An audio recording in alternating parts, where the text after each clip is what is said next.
Hello, and thank you for joining us on episode 4 of Still Not Famous, titled Is This the Real Life? Is It Just Fantasy? Where we take a dive into reality TV and we discuss how real is reality TV. I am your host, Josh, and I'm also joined by the realest person between us on this podcast, and that's Nathan. Thanks, Josh. Great to be back and great to be with you Oh, again. I know that was fake. It's not fake. It's real. It's all real. Are you ready to discuss all things reality TV? Yeah, let's have a crack. Good, good. Well, let's get started then, shall we? So, Yep. in terms of reality TV, being a Gen Xer with a 15-year age gap on me, what was your first kind of recollection or foray into reality TV? Do you remember or have any recollection as to the first reality TV program that you watched? Yeah, well, I think so.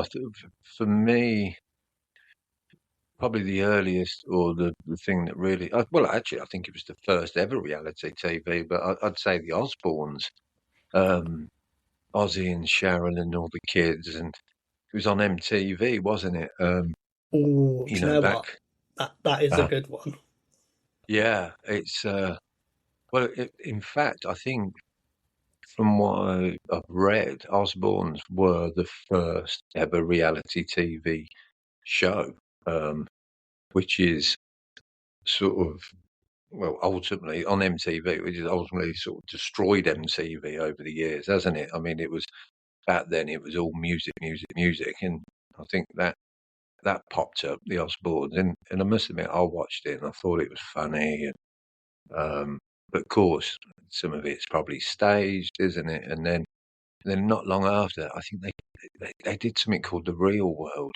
Do you remember that? Did you ever see that? Oh, do you know what? I never watched The Real World, but I knew of it. I never watched The Osbournes either, but I knew of it. I didn't, well, obviously, when it came out, I was probably a bit too young to be watching it anyway, but I also didn't have the channel it came on. But I knew of it. I knew of the kind of like cultural impact it had. And it's wild to think it kind of does all go back to The Osbournes, of all people. It does, yeah. Apparently, they're like at fault for the whole reality TV phenomenon. Do you Um, know, just hmm, another reason to hate The Osbournes. well, this is it, yeah. God bless his soul. But yeah, yeah, like you say, because I mean, look at where MTV is now. It's gone. But I mean, like I say, you don't see any music on MTV at all. It's just, 16 and pregnant, or I don't know, my partner's been caught out, or catfish, or whatever. I don't know. Just there's no music. It's just reality. Imagine being the Osbournes and signing up to do that show, not realizing you're birthing everything else that comes after it. Yeah, yeah, destroying the world. I suppose when I look back and I think of first reality shows I watched, it probably would be something like Big Brother, or it would be Yeah, kind of the uh, reality contestant show. Can't even talk. Contestanty shows such as like Pop Idol or X Factor, Britain's Got Talent. But my first one probably would be something like Pop Stars or Pop Idol. But the first one I was really kind of fully culturally aware of would be Big Brother. And when I first watched it, it was probably about 5 seasons in at that point. So it was very much like I think Big Brother I read earlier is on its like 23rd season. Uh, and obviously it's yeah, like been cancelled, brought back, cancelled, brought back. Uh, And I remember thinking, like, loads of children at school were talking about it. And when I first watched it, I was like, oh, this is a bit boring. It's just watching people go about their, like, lives in this house. And then I got very, very slowly addicted. And that would probably be down to, the tasks they're given, the edit you're shown, producer manipulation.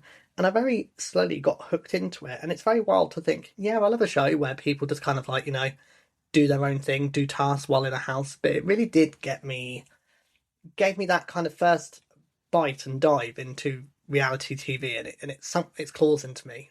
But also, when I was a teenager, although I didn't have MTV, they would show a program called The Hills on sometimes on Channel 4 and sometimes on a music channel. Do you know what The Hills is? Before I go any further. I don't remember it. I remember. I don't think I ever watched it. So But I was aware of it. for the uninitiated, yourself included, it would Yeah. basically be how I can summarize it is: what if rich, young, attractive people in the hills had problems? Mm. Essentially, Okay. they'd talk Yeah. about like their boyfriends and drama and like how they've fallen out with their other friends and their jobs, all while on camera. And each time, essentially, the show would be like a 5 minute scene of someone talking about how someone's betrayed them, and then there'd be a little musical montage with street signs from the hills area, and then it cut to the next scene. And I used to watch a bit of that with my sister. I wasn't as into it as she was, but it was one of those things where she had it on in the background once, and I was just like, "Oh, what a load of rubbish!" And I sat there and watched it, and then I got into it. Is that where like Howie got the inspiration, or was it before Towie, or was it? It was before Towie, but it's very Yeah. kind of if Towie was American and rich. Right. Yeah. I'll probably say Okay. not as messy as Towie, uh, Yeah. but kind of like I can see the comparisons. Not as rich as the Kardashian. No, no, but I'm fairly certain the Kardashian probably does make an appearance at some point, probably pre-Kardashian fame. They appear everywhere, don't they? They're like gremlins. Well, speaking of Kardashians and reality TV shows, my sister also used to watch one called The Simple Life, which had Paris Hilton and Nicole Richie in it, and basically it'd be they'd send them off to different places and get them to do jobs. And the premise was, oh, they're like rich girls. Oh, they need to do like normal everyday jobs. Like, ha ha ha. Like Paris I Hilton's an think I did. airhead. Uh, Yeah, I think I see it.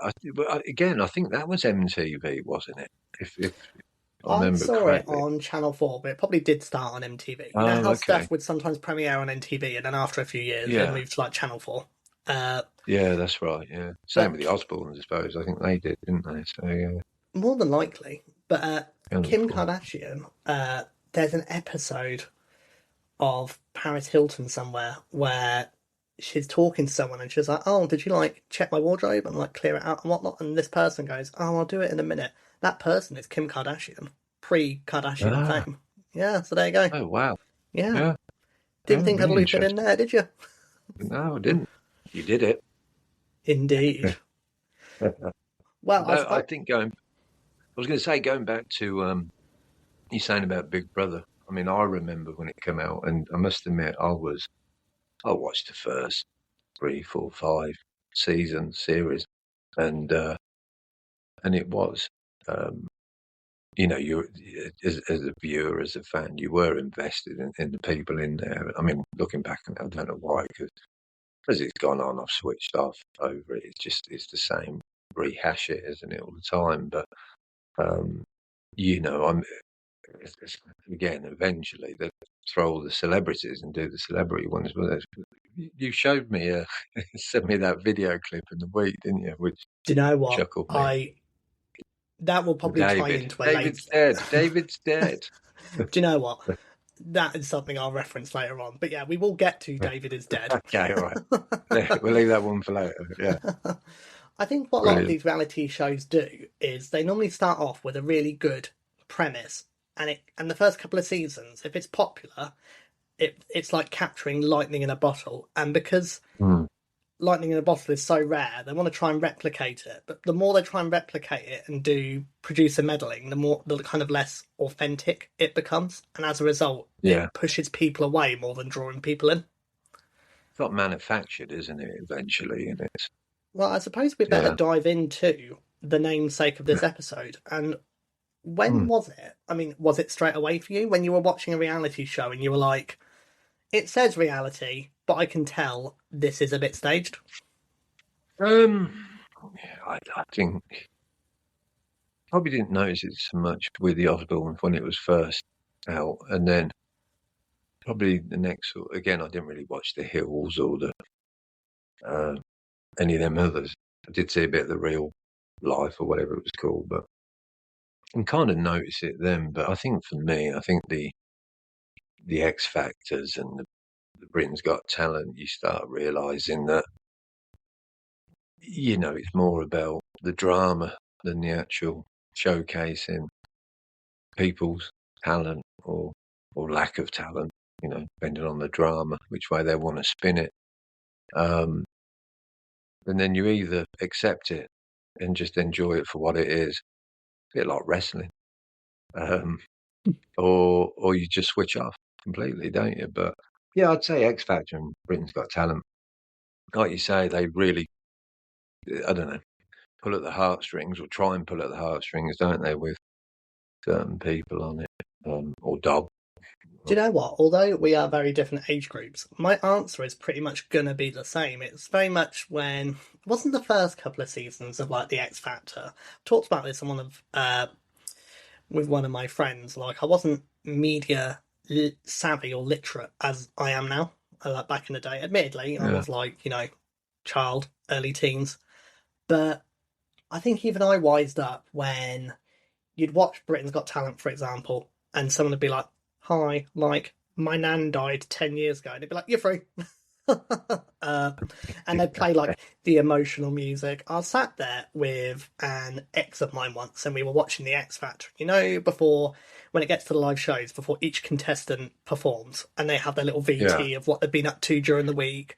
There was someone that's where they it. were like, "Oh, like my mentor, like Talisa, popped over for a surprise visit," and then like it shows her answering the door to like Talisa, but there's already a cameraman inside her house, so it's like, well, this surprise visit can't have been much of a surprise. The cameraman's there, Yeah, yeah, I remember. Yeah, that's it. It comes, yeah, like and they're then not selling it very well.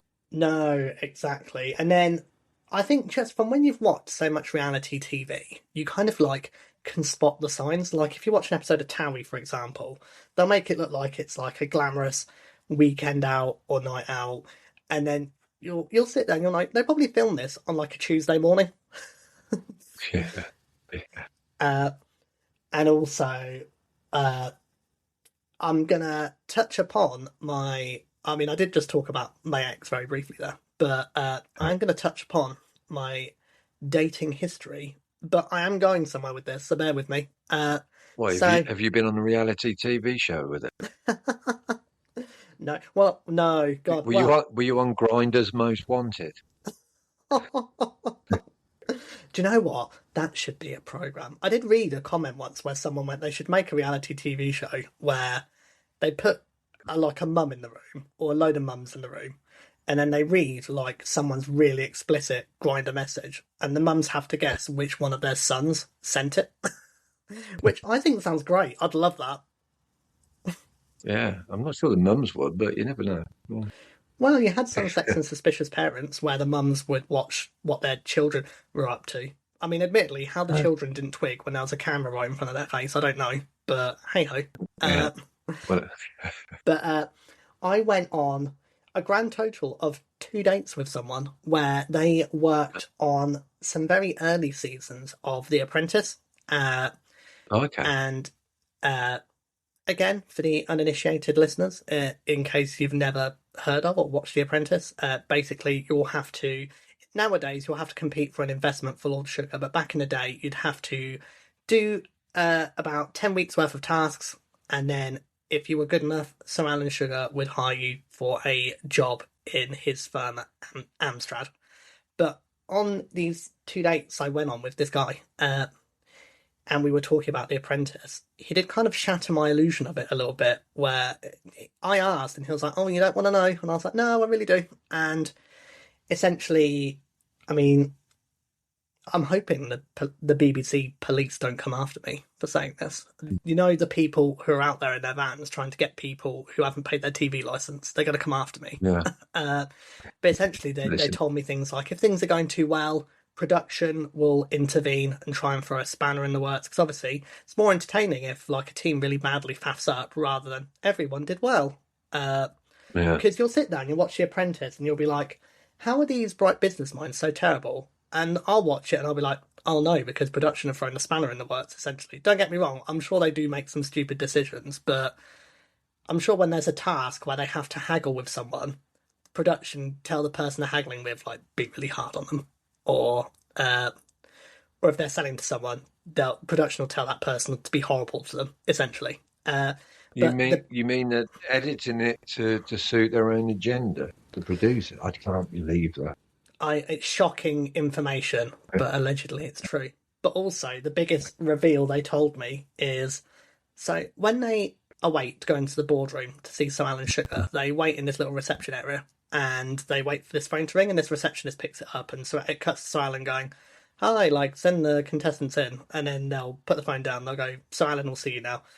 I'm not sure if it's still the same in this day and age, but back in the day, so this would have been around mid to late 2000s.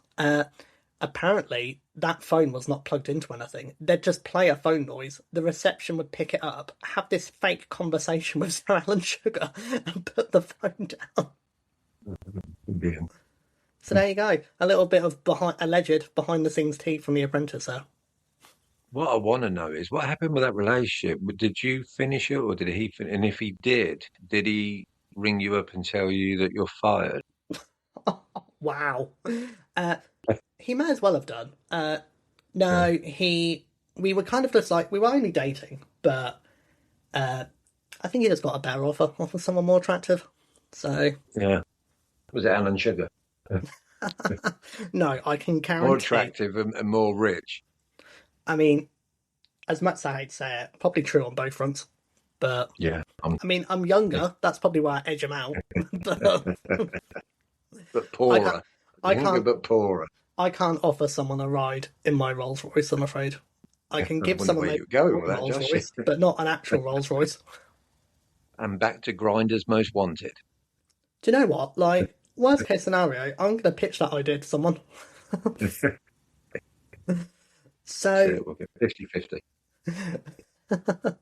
so we've talked about producer manipulation and suiting their own Mm, agenda, but I feel like, and again, I'm not sure if this is something that was as prominent in early reality TV eras. Maybe you can kind of confirm or deny.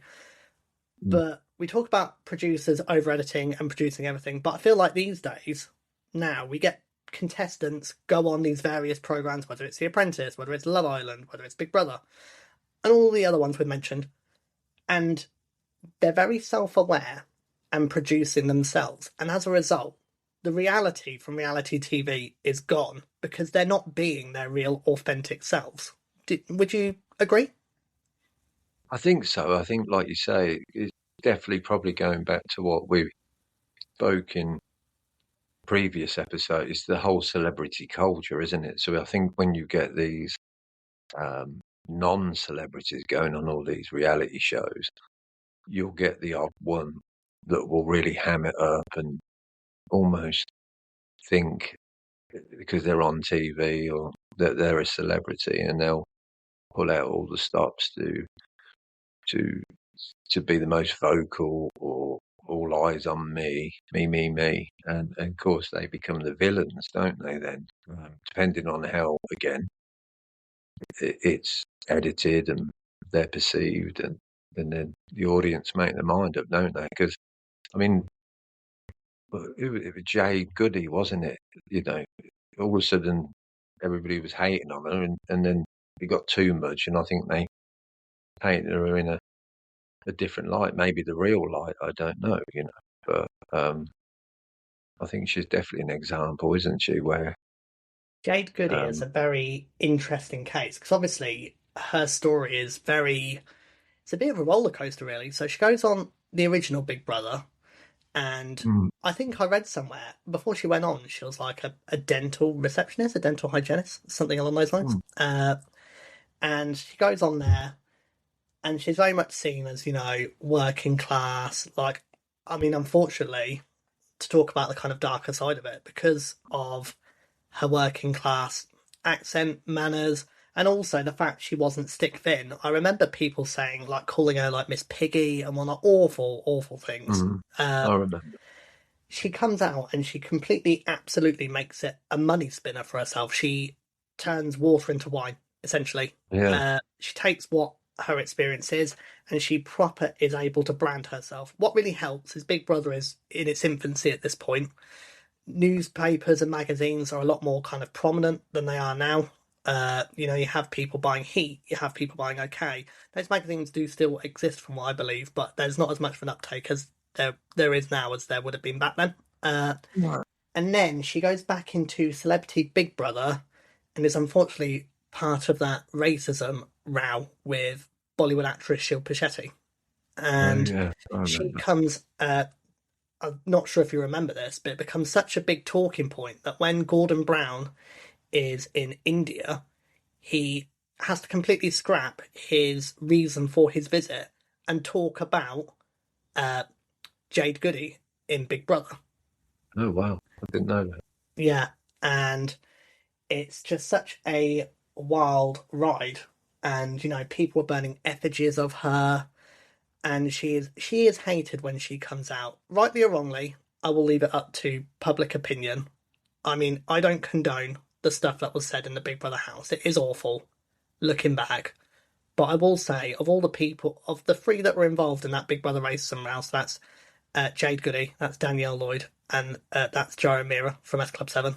Uh, she did do a lot of work to apologise, and she actually goes on to Indian Big Brother, which is hosted by Shilpa Shetty.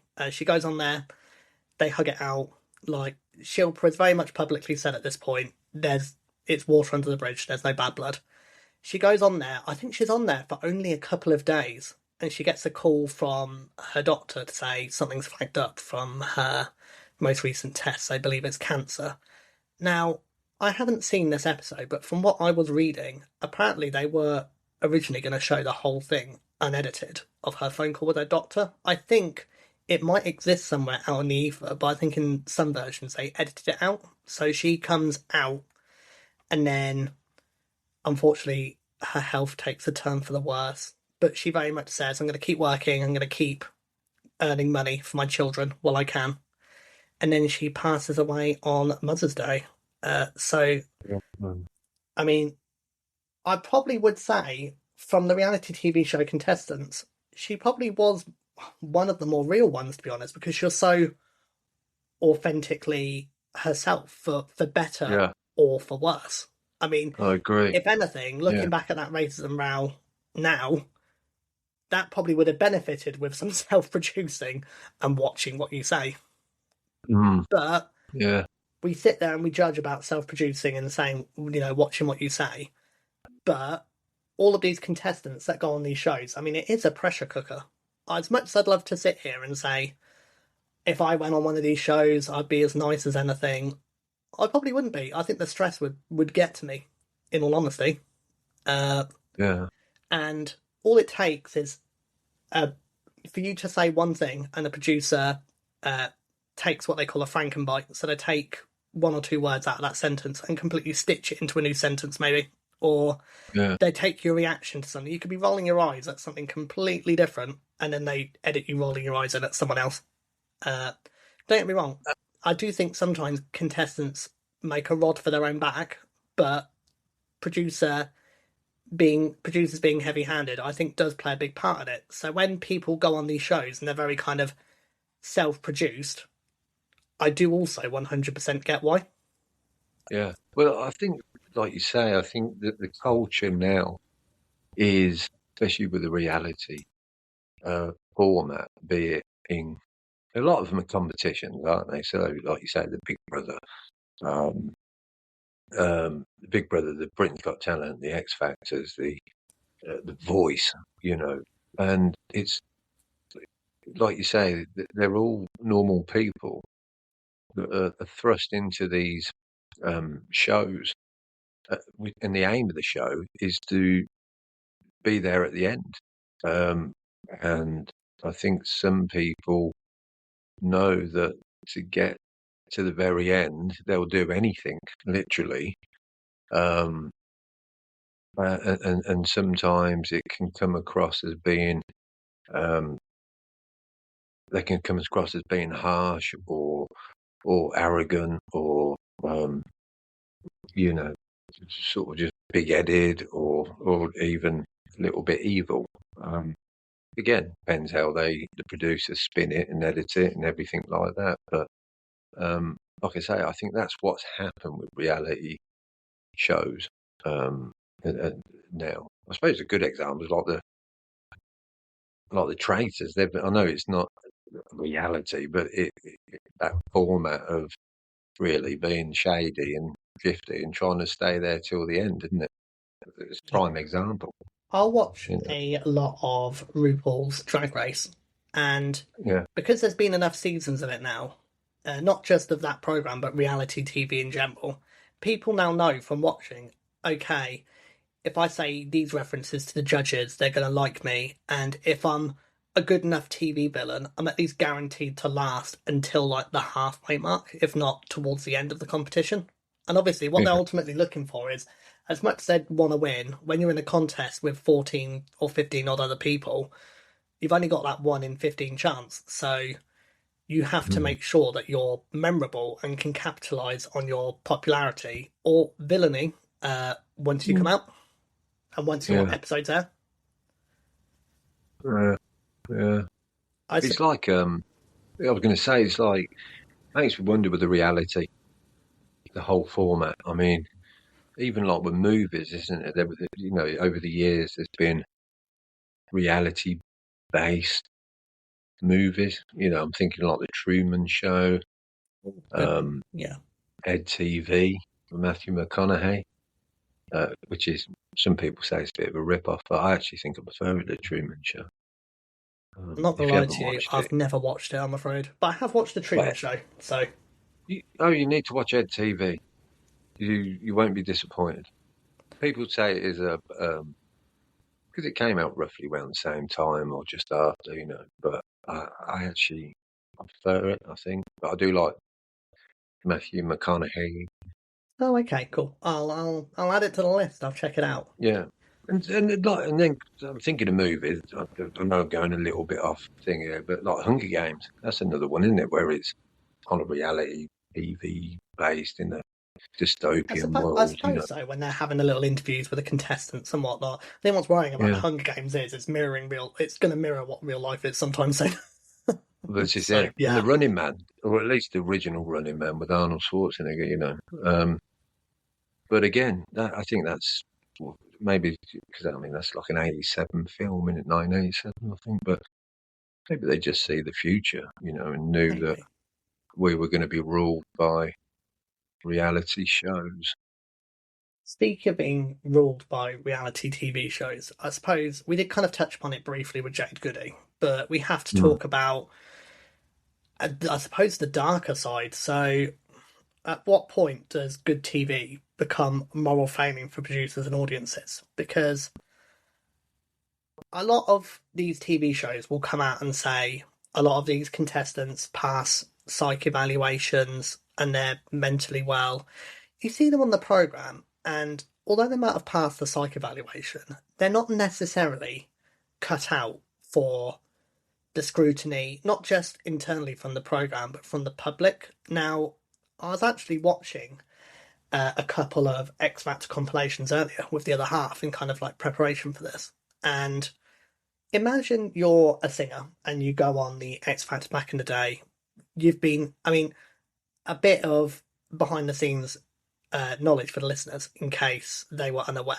But when you see an X Factor audition on the TV, I mean, admittedly, the X Factor ended like 8 odd years ago now, so I don't think it's coming back. But when you see them audition in front of the judges, that's not actually their first audition. What will have happened is they'll have done an application and they'll have done sometimes multiple auditions for producers, and producers will give them the yay or nay to go perform in front of the judges, essentially.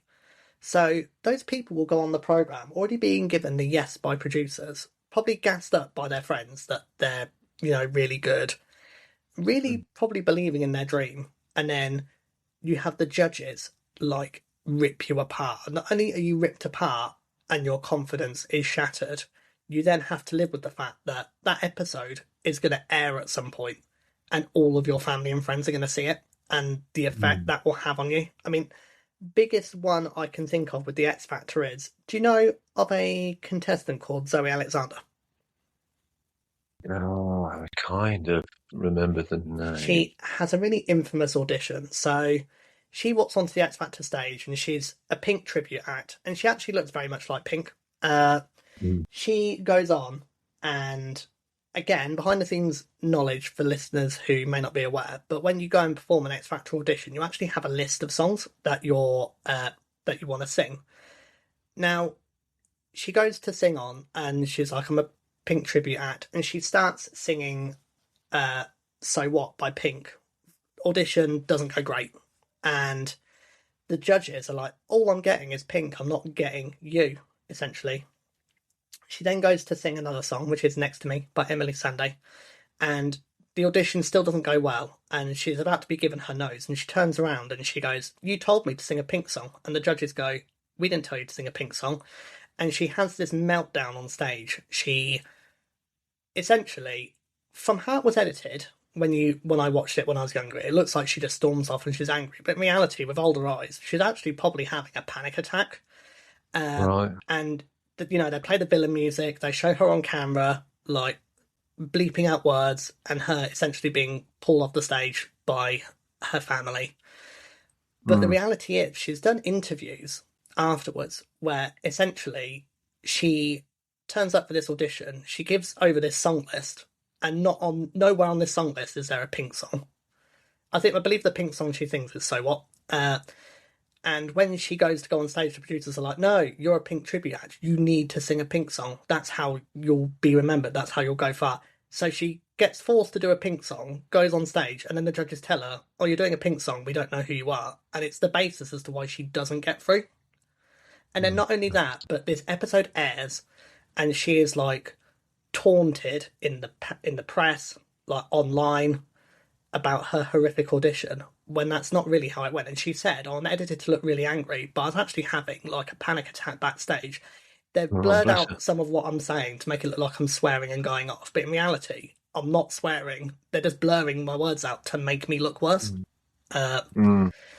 and she Mm. gets carried off. So that's one example I can think of. And she says, like, anyone check it out on YouTube. She does a deep dive. It's really good. Like, me I, explaining it on this podcast does not do it any justice. But I suppose it's like with Susan Boyle, isn't it? I suppose, like you say, these producers would have seen her, and no disrespect, probably by her appearance, would have thought um, just might be some sort of jokey novelty thing. But of course, she had, great set of pipes on her and can sing. And I think it makes you wonder if the public hadn't got behind her, if she would have just been, even though she could sing, if the public had been mean or um, not interested purely on, you know, vanity or looks, that they would have just discarded her. But obviously,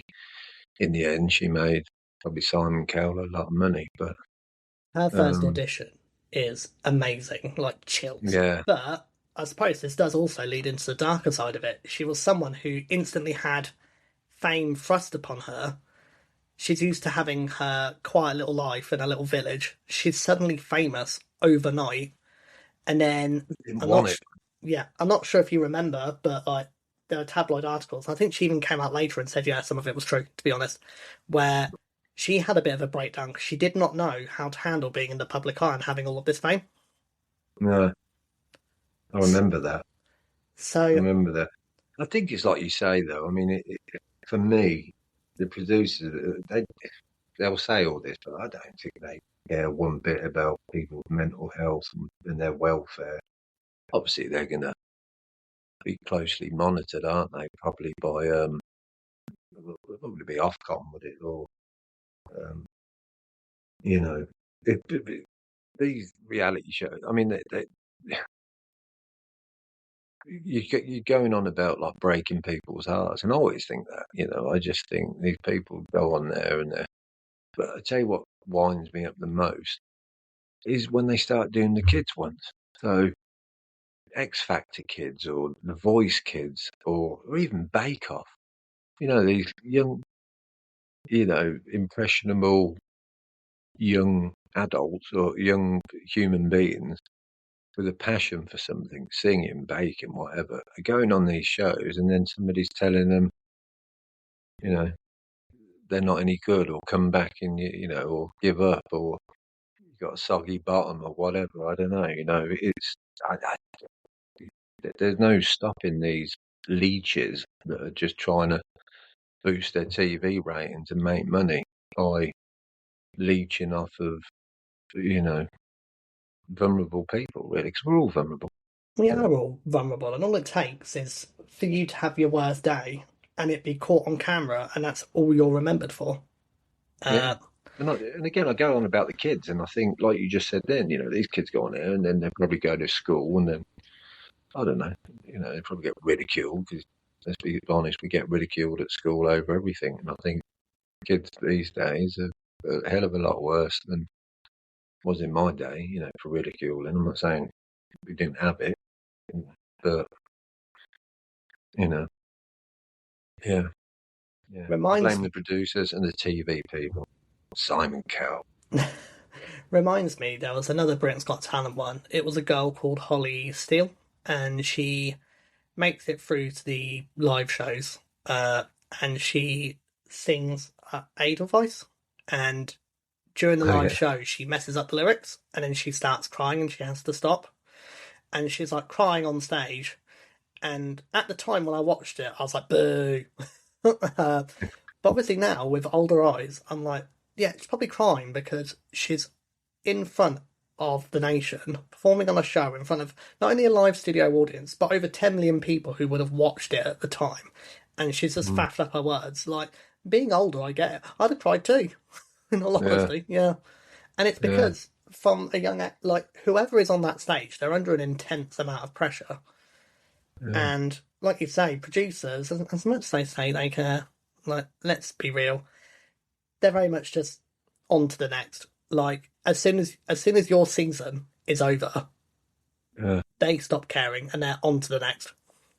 But then I suppose we're all to blame because if we keep tuning in and Yeah, investing, we're just feeding the machine, aren't we? We're feeding these people to keep rehashing these shows, and um, but that's where we are. This is what people like, isn't it? They like all this reality. I know you do, and don't get me wrong, I yeah, yeah. watch the odd thing, but that's where we're at. That's where we're at, and like you say, and again with the social media um, generation, they're expecting us to, they'll create these villains and dramas and characters, and then we'll tweet it and message it and Facebook and Instagram and TikTok it, and it just keeps feeding it, and there we go. No, We're the Osborns. you are 100% right. I'm sat here on a podcast talking about reality TV and the failings behind it, and I will still Yeah, consume it. I'll still watch Drag Race. I'll still watch The Traitors. I'll yeah, watch a load of things. Now, mm, I have a question for you. yeah. If Is there a way we can consume reality TV content responsibly? I no, I think going like what I just said a minute ago. I think the only way you're going to consume it properly is by switching it off and reading a book, or you know painting a painting, or learning do you know what I mean? Yeah. It's almost distracting us from getting out there and actually doing something else, isn't it? Really, I don't think there is a um, yeah, I don't think there is a safe way or better way to consume it. I honestly don't. Do you? I I will consume a lot of reality TV. Now, I I think the best way for me to consume it is I have to remember that it's just 1 hour of what's probably several hours of these contestants doing tasks, having confessionals, and it's highly curated for the audience. So I have to remember that what I see is probably not these real people's abilities. It's not their Uh, real personalities. Uh, and even if it is 95% their real personality, some of it is still going to be edited. Producers have favourites that they want to paint nicely, and they have people that they want to paint as villains. The best Mm. way to consume it is just to keep that in mind and also not be horrible to the people it involves. So many people will, I'm going to use Drag Race as an example, will, if a favourite contestant of theirs gets eliminated, they will send hate to the person who eliminated them, or they'll send hate to the judges, or they'll send hate to other contestants who they feel should have been in the bottom two. And the failing of that is if you love these contestants so much who have been eliminated, you should focus on uplifting them and not tearing down other people. So if it's a contestant on Drag Race, normally, again, Nath, I know you don't really watch the program, but they'll normally sell merchandise or like have gigs in bars and whatnot. People should spend more of their effort of, okay, I really love this person. They've got exposure on the TV, so I'm going to buy their merch or I'm going to go to their shows rather than tearing other people down. I think people are very quick to go to the negative rather than uplift the positive. Yeah, And yeah, a lot yeah. of I people don't agree. a lot of people don't view it through the lens as well of if I was on this program and these people were saying things about me, how would I Yeah, feel? yeah, I get it. Yeah, no, that's right. I mean, I was just thinking that, what we've just been sitting here talking about this, and I'm bitching and moaning about it, and it winds me up. But I'll gladly sit every night and I'll watch Gogglebox, and can't. So I'm moaning about sitting and watching TV programs about people, but I'd quite happily sit there watching a program about people watching TV program. Um, but I love it, and I think it's brilliant. And in fact, if the producers are listening now, Josh, I think they should have you and me on. You know what? I was about to ask if you could be on any reality TV program, what one would Yeah, you choose to be on? Goggle. It'll be Gogglebox because let's be honest, we could just sit there, a cup of tea, biscuits, have a natter, watch some telly. That's me all over. Yeah, I for don't want to sure. do tasks. The only task I want to do is go and get the biscuits. Well, from having worked together, I know it's a task you're very good at.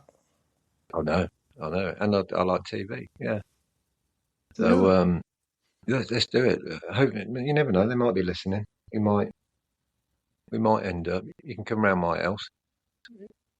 I might let you in. Well, I Depends do what know where you biscuits live. you I bring. have been round a few times. So, Was I here? yeah, you were very hungover.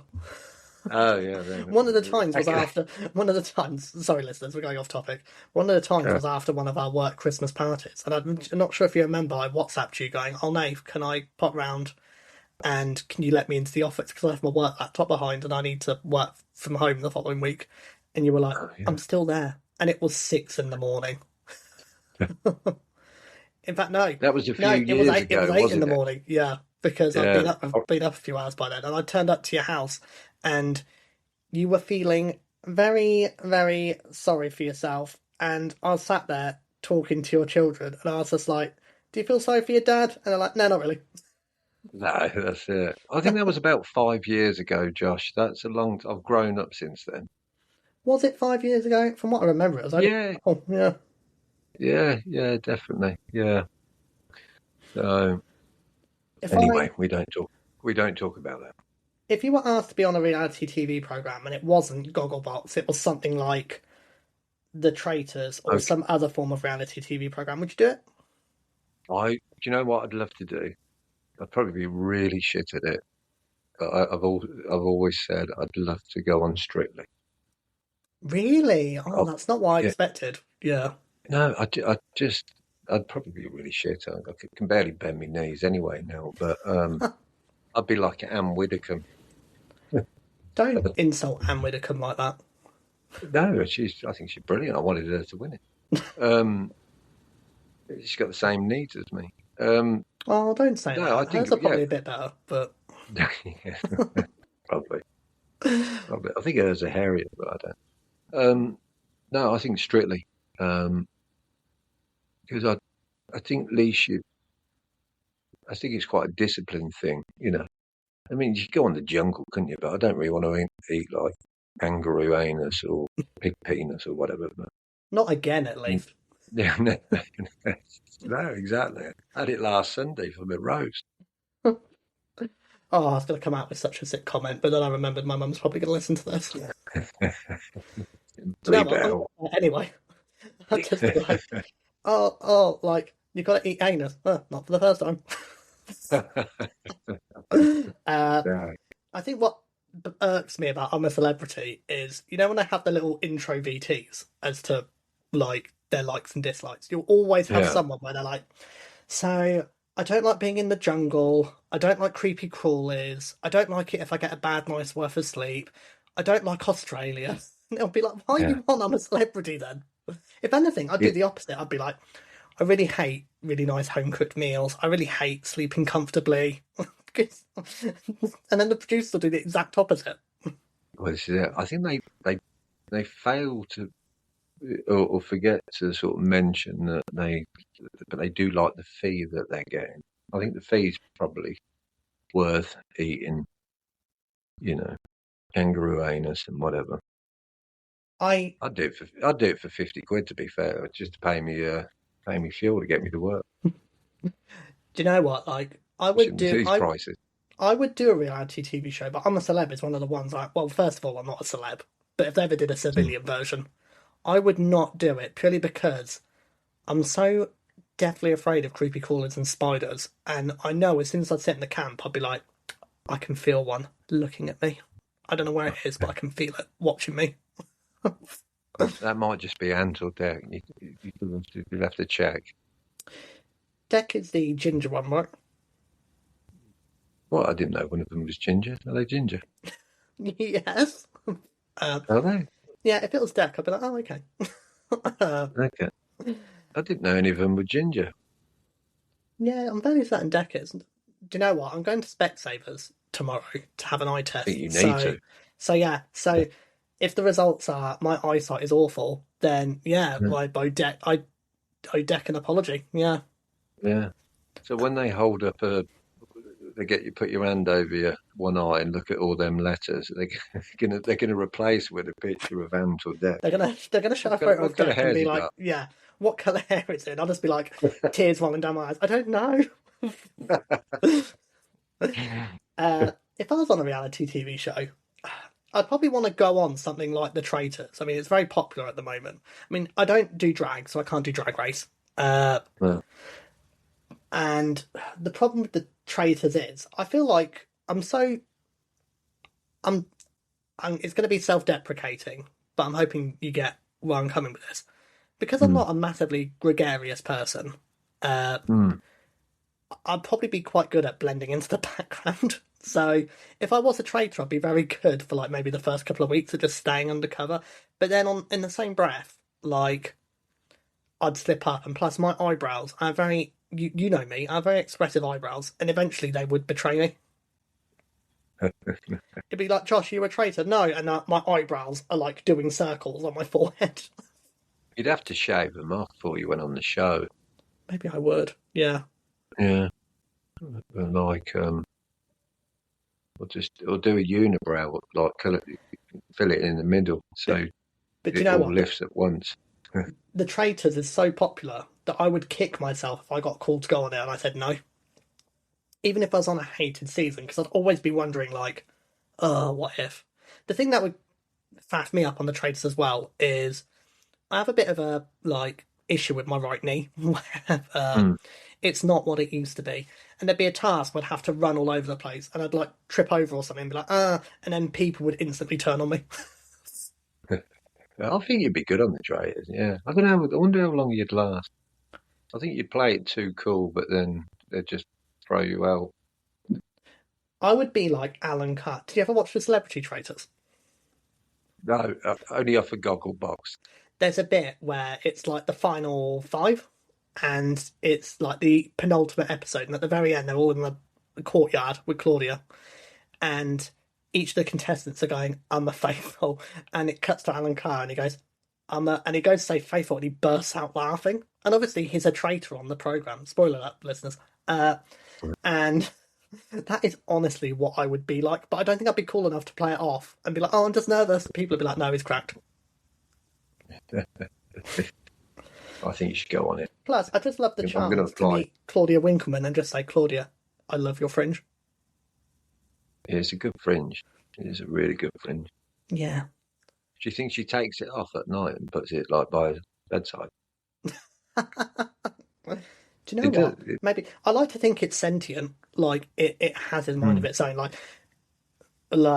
She'll just be walking along and it'll just be like, Claudia, get the digestives, like while she's in Tesco's or something. Yeah, like controls her, Yeah. like Krang. Claudia Winkleman stopped existing a long time ago, and it's just the fringe that's in control now. That's it. Yeah, she left us many years ago, consumed by the hair, the fringe.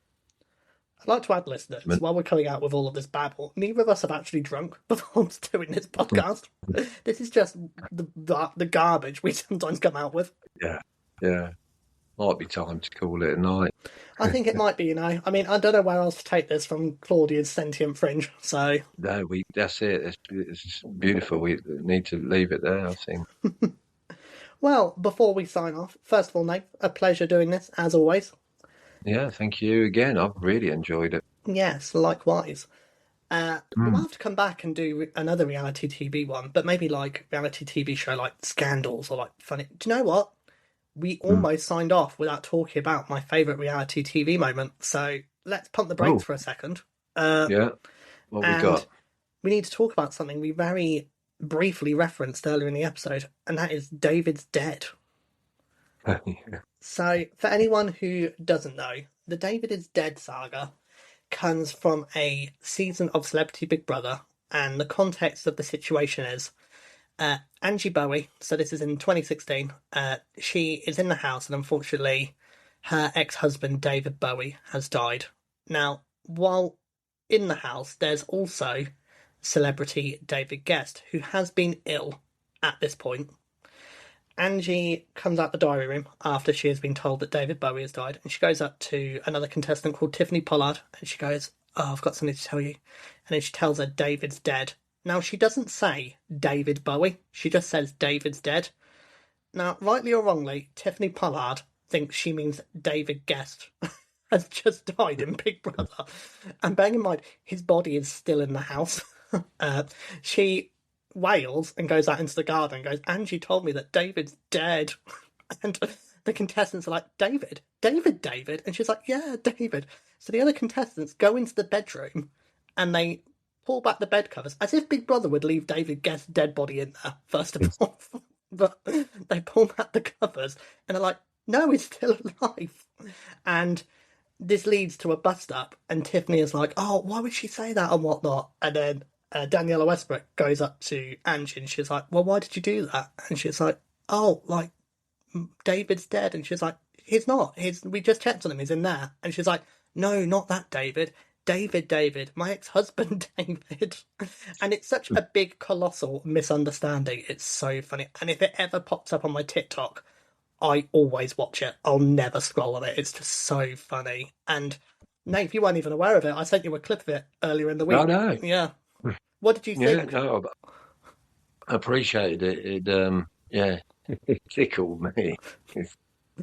And what's also funny is, I don't think it was in the clip I sent you, but later on they go to Tiffany like, "Are you going to apologise to Angie?" And she goes, "I'm apologising to that old bitch." But yeah, Brilliant. good time. Do you know what? Yeah, Beyond Claudia's sentient fringe, I think that is a good place to leave it. yeah, I think so. I think so. But Yeah, yes, so thank you for sticking with us, listeners, on what was probably quite a yeah. random ending to this episode. But if you want to show your support, we have an Instagram page at Still Not Famous Pod. We have a TikTok page, which is of the same name. We also have a Facebook page called Still Not Famous. If you would like to leave us any likes or leave any comments, they can be nice. I mean, nice ones would be appreciated. I mean, they can be nasty if you want, but just bear in mind, my mum is a lurker in the comments, and she is not afraid to argue with someone on Facebook. So just be warned. Yeah. Also, like and subscribe us on Spotify and YouTube. And whatever time of day you're listening to us, good morning, good afternoon, good evening, and good night. And we Good look forward to night. speaking to you soon. See you soon, mate. Cheers, bye.